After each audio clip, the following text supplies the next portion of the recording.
Mina olen Olav, olen Võru esinduse juhi kohusetäitja.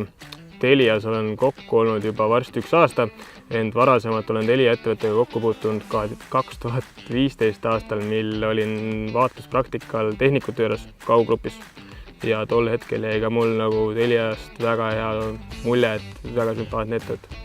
Tavaline tööpäev algab kusagil 9 tuuri, jõuan esindusse, teen kohvi, vaatan eelmise päeva müügitulemusi, kes nagu särand on või kus mida parandada saaks.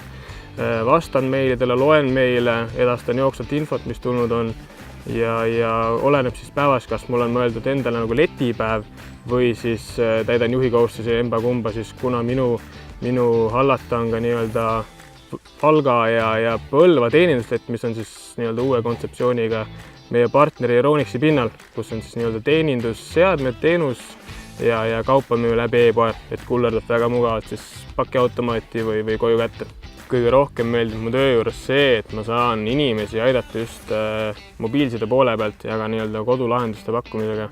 Toon nii-öelda pildi koju kätte justkui, et mina olen see esimene lüli. Kui ma tööl ei ole, siis meeldib mulle enim tegeleda discgolfiga.